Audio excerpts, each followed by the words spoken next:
So this is continuing on directly from last week, picking up from where we left off. And in fact, to help us get back into that, I'm going to read out the very last section of my talk where I landed last week and where we're continuing on from. So, Oikos is what Jesus is calling his family, our family, to become. On a primal level, we were made to be this type of community. And deep down, we long for it, and we miss it when we're not part of it. An Oikos community is like an ancient Mediterranean family, a large, extended kinship group, a family group, who love and live and support one another, grow together. We need it. It's the only word for it. We need it. And Oikos represents the beating heart of where the gospel spread from as you look at the work of the apostles in Acts. So this series is about committing to do life together, rethinking and reimagining and reimaging what this could look like for us here in River, setting a culture which is countercultural and witnessing the difference it can make not only in our lives and in the lives of those around us, but also in our hearts and in our spirits. I love the image of adoption that we explored last week. And have you realized that you've all been adopted into River? That you've been adopted into this church family? Now, you'll all have your own story to share and tell, but let me tell you very briefly what that story looked like for me and Beth when we first joined the church nearly 9 years ago. I remember turning up, we were still meeting at Desborough School. And I remember our first week there, we were dragged from the welcome table to go and meet lots of different people in the church family. Have you met this person? Have you met this person? Like, excited. We were taken out for dinner by Mark and Ruth with a very young Arthur at the time. And we went out for food. We got to know them a bit. We came back in a couple of weeks later and we were taken out for dinner by Ian and Fran Duncan. Well, not taken out, we went back to your house, didn't we? And we enjoyed food around the table there. And we enjoyed company and got to know a bit about what the church family looked like, what it felt to be part of based on the people we're chatting to, members of the church family itself. This picture of me and Beth being adopted as newlyweds and new to this area is also a picture of kinship, this image that I mentioned last week, this word to describe a community who's replicating a biological family made up of friends and others who are doing life together. What was similar about both those accounts that I shared? Food, eating together. Hands up. Who has eaten a meal with someone in our church family so far this year? Yeah? A little mix of people. Yeah, sorry, this is Christmas or pre-Christmas dinner at the Sarna's house with the Kings and us doing life together around a table. It's strange. There's something really exciting and special about sharing a meal together. It draws people closer. It opens us up to relax more and engage in conversation. The provision of food is the most primal gift that can be offered. And it's shared, showing trust and respect. And we'll be coming back to this image of the table later on. Now, you may remember a message that I brought probably about a year ago. I think it was in February last year, as we were looking at flowing out. That was the main theme. We were flowing out from the temple, flowing out from this community into the lives of others around us. And I don't want to double up on what I was saying, but I'm going to bring back some of what I was saying to reinforce it as we were flowing out into our relationships and into our church. And if you do want to go back and listen to that, I'll make sure it's tagged in the video. So if you do go back and watch this, you'll be able to find the other talks. It does complement what we were sharing. But you may remember it from those concentric rings, looking like a dartboard. That's what I was talking about last year. And we're looking at the different levels we hold on, different relational levels we hold with the different people. So I'd like to recap and spring from something I said last Sunday, which was that we won't find deep level of family, deep level of kinship kind of family just by going to church on a Sunday. You're not going to find it just by coming along. It's lovely to see you here. but you're not going to find that deep level of family and relationship just by coming along on a Sunday. There was some research done not that long ago, I think it was in the early 2000s, by Robert Dunbar, who studied at Oxford, and he framed it like this. It was Dunbar's number. And he called the innermost circle of our relationships our intimates. This is 1 to 5 people at a maximum. 1 to 5 people who know us and love us deeply. They know us as we are and they love us for who we are. And like I said last week, this is an area where a huge number of people lack this across the nation. But hopefully you can think of at least one person who comes to mind. It might be a spouse or a partner. It might be a best friend. It might be a mentor who fits into that intimate category, that know us and love us deeply, and that they know you on a very, very deep level, far deeper than a lot of other people know you. The next circle are called our kin. These are our family and our friends who we call family, who are family to us. And this realistically is a number of about 15 people, but it can stretch from there dependent on what your relationships and what those groups of people around you look like. These are the people that we do life together with. We share a meal with. We go on holiday with. We help them to move house. We go on day trips together. We drop off food to their house when they're feeling ill. We look after each other's children. And we help each other make wise decisions, bringing counsel to them when they are wanting to have some wisdom being brought in. And it's this group where you can also, there's a level of trust where you can call each other out, that you can support them in their growth by saying, noticing something that's in their life that actually, maybe that shouldn't be in their life. There's a deep level of trust there. The next circle is a circle stretching up to 150 people. And this 150 is a really significant number, as research has been showing that this is the maximum number that we can be in relation with at any one time. And this group may spread further from just our location here in Maidenhead, and it might include those people we've kept contact with from other significant moments of our life. It could be a best man at a wedding, it could be a childhood friend or someone from university, whatever it looks like. It's people that's stretching further from just simply the location we're in, but up to 150 people. And those are people that we know and that we keep in contact with and maybe continue to share significant moments with as we're having a big anniversary dinner of some sort or a party of some sort. There are people that come back to that. And we need this wider social group. We need this because they're people that help us and support us on projects. You've got a wide variety of people included in that group who can bring in a bit of wisdom or support you on a project or give advice on something or help you find a new job, or that you might be able to seek collaboration if you're trying to do something. And this group is called our village. And this group helps us to flourish and thrive. And finally, we come to the outer circle, our tribe. And this is a much larger group of people who we identify with. We won't know all these people personally. It could be people in a workplace or company. It could be a sports team that you follow. It could be a political party that you affiliate with. For us, as followers of Jesus, this group is called the church, as in the church. You can imagine, sitting maybe on a train or in a cafe or something like that, and you end up, for some reason, chatting to the person next to you and realizing that they support the same football team that you do. You suddenly are able to identify with that person on a level that you haven't been able to do before. There's a connection there. There's a little link. As Christians, we get that same connection when you meet another Christian out there in the wild that you don't know, someone from Maidenhead, or you're at somewhere else and you suddenly realize that you both follow Jesus. There's a spiritual connection there. And this tribe is where we find that connection, and it's where we find our identity and we find our purpose and community.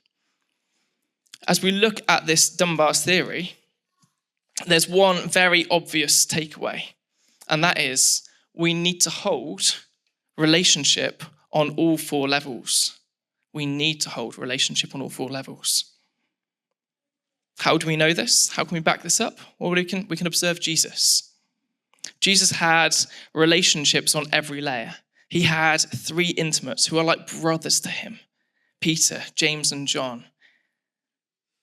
Then we have the 12 disciples. That was his kinship group. There were other close friends included in that, like Mary and Martha and Lazarus, and they were his family. Then we get to that wider circle, and we find our village, and that is the 120 in Jerusalem. That larger movement, all uniting around that single, all uniting together, and then finally we get the tribe. People who believed Jesus and followed him, that he encountered along the way, that spread the gospel and spread the good news, that all identified around that circle of following Jesus, that compelling message that Jesus gave us. We need all four levels of community. We need intimates, people who are like brothers and sisters to us. We need kinship group. We need family. We need our tribe. Now, our church family here, River, is full of friends and family and those that champion each other and help each other to thrive. And we connect with each other. And River is like our village. That's the level it falls at. We fall on that village level with people. We know each other and we support each other. But it's not necessarily, we'll come back to this in a minute, it's not necessarily the entirety of River is our kinship group, that closer group of people. And then we connect with the wider church of Maidenhead, and that's our tribe.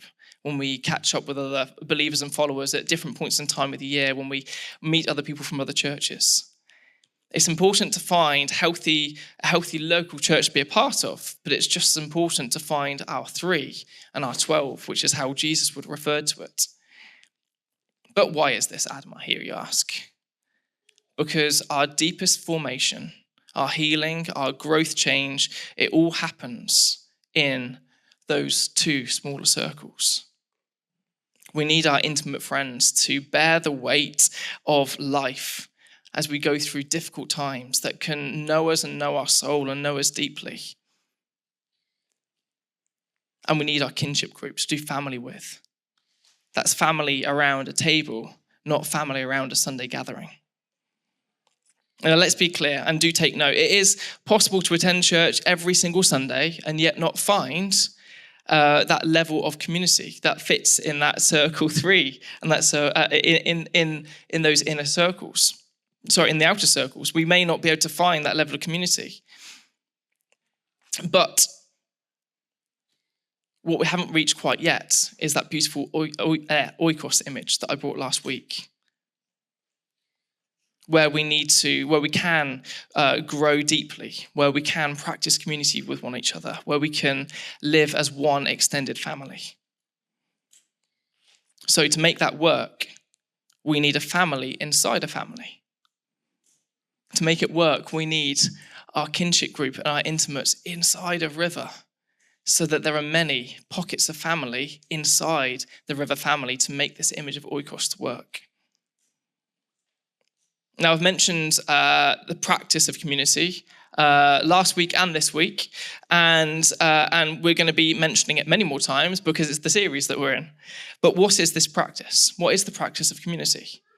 Just like prayer, fasting, generosity, reading of scripture, it's all part of the way that we follow Jesus. Jesus said, I am the way, and this is the way that we follow. These different elements that come together. But it doesn't come naturally to us. It's practiced over a lifetime. Prayer doesn't come naturally to us. We get better at prayer by practicing prayer. Generosity doesn't come naturally to us. We get better at giving when we practice it. And it comes with a lifetime of practice following Jesus. Now, the practice of community is the intentional discipline of actively building highly relational, joyfully connected kinship groups that eat and laugh and pray and worship and follow Jesus together as a family. The best possible way to practice this community is by sharing a meal together, by meeting together in the week. But what's so significant about a meal with friends? I've come back to this several times. What's so significant about eating together? And to look at this, we're going to look at the Jewish eating culture and go back a bit. Now, the Jews, the Jewish people, God's people, they loved a good excuse for a feast. Whether it was the pilgrimage festival, whether it was Passover, whether it was the Feast of Tabernacles, or Shabbat. That was their weekly time of stopping and feasting. We call that Sabbath. But was it all just about food? These feasts were central to their Judean culture and passed down through the generations. They were sacred and social. They were sacred and social acts that blended the religious obligations they had to do with community bonding and worship to God. It was a really significant time together. They were as much an expression of covenant, the things they had to do for God, as they were an expression of their identity. It made up who they were, that they were people who celebrated together and met together and did community together. Moving into the first century, and you can see that through all of the Old Testament. You can see that image coming up time and time and time again. Moving into the first century, we can see Jesus continued on with this community practice. He birthed the practice, he birthed out a significant practice out of Passover. He gave the simple act of communion to us from a festival that we sat with the disciples around. He handed them bread and wine, these significant ingredients, which would have been readily available on any table in the Mediterranean and going out further. Jesus loved the culture of a shared meal so much that was recorded in Matthew 11 that he was called a glutton and a drunkard by the Pharisees. Oh, can you jump to that slide for me? He was called a glutton and a drunkard by the Pharisees, out of their bitterness and spite, of course. Might need to jump a bit further in. A scholar of Luke's gospel once famously said that Jesus is either going to a meal, he's at a meal, or coming from a meal. I love that. I can identify with that. Jesus enjoyed eating with those people and any people, particularly the people that the Pharisees didn't particularly want to eat with. The Pharisees refused to dine with tax collectors and those of low reputation or those that were sick. But Jesus valued spending time with those people above all others. And he broke down those social norms, those cultural norms, by sharing a meal with them. A crucial act of hospitality. It strengthened the family bond that was between them and the community bond that was between them. As we move into Acts, we see the early church movement revolving around and coming back to, time and time again, the table. It was a central meeting place, a sending place. It's where life took place. We were reading that a couple of weeks ago in Acts 2, weren't we? When we were looking at that Bible study with the church, where the disciples came together, they shared what they had, they broke bread together, they ate food together. And it comes again, time and time again. And the apostles did that as a whole list of actions, and it included the breaking of bread. And here was birthed out of it the agape, or the love feast. Let's see if I can jump through a couple of slides. Maybe I don't have those slides anymore. It's probably not essential. Just go back to the holding slide, back to the one that says Oikos. And that agape feast, or that love feast, were meals that were held in community, and they were open to all. And bread and wine would have been broken, and they would have shared time together. They would have remembered Jesus together. They were putting Jesus' words into action by meeting with their community, supporting their community with their needs, and dining together. Well, why do you think that we like to continue eating meal together with friends, with family? What's so special about it? We'll ask my leadership team that question, and these were some of their responses. It's a relaxed environment. It makes it easier to chat. I enjoy feeding others. It was the delight to actually give. Connecting with others, sharing joy and laughter in the midst. It's a great place to connect with others. And food creates a mutual ground for discussion. It breaks the air, it breaks the tension. It creates discussion. So how do we get towards the image of Oikos?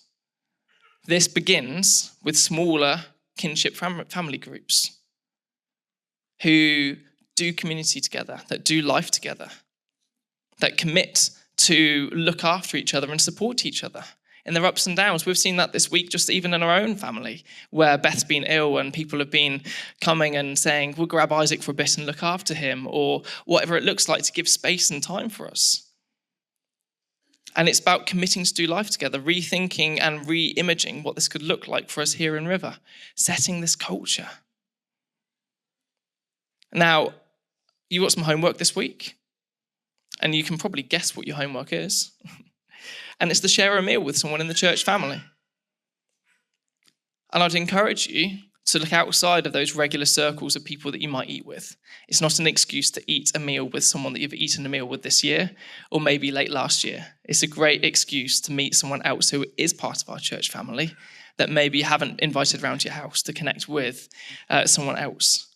And as you do meet together in their house, then I do encourage you to break bread together, to do as Jesus instructed, to remember all that he did and all that he's doing. What I will do is I'll send out some discussion questions which you could use, if so needed, to facilitate that conversation around the meal table, just to help get to know each other. I'll pop that on the WhatsApp group, and I'll also pop that out into the weekly newsletter that goes out. And just see how how our community can grow around the table, how getting to know each other and sharing food together can take a relationship to a whole new level, and see what that looks like as it takes root in your life. As we move back into a time of worship, one thing I'd love to encourage you to do is be thinking about those concentric circles and consider that innermost circle, that circle of your intimate, closest friends who know you, who walk with you, who love you as you are, and consider who are your 1 to 5 closest intimates, or between 1 and 5 closest intimates. And then also think about that second circle, your kinship group. Who falls into your 12? It might look bigger for you. It might be up to about 12 people for some people here. Who are those people that are there to do life with you, who come and look after you when you're feeling sick, who support you and champion you, who help you move house, you go on holiday with, who fits into those circles for you? And just have a bit of a think around, what does that look, who are those people? So what does that look like? Maybe there's someone that you'd like to include in there that isn't in there. Maybe there's someone that you think, oh, that person is in that group, but actually I haven't caught up with them in a while. And actually this is a cue to reach out and grow deeper again, because we need to invest in those relationships deeply for it to have an impact on our life. And as it has an impact on our life, it will have an impact on our church's life. If we see that image of kinship happening and growing, then we'll see the image of Oikos in our church flourishing. So I'm going to pass back to the band as we go through and reflect and respond. And don't forget your homework. Start thinking and praying. Who am I going to invite round, or who is going to invite me round their house for some food? What does that look like?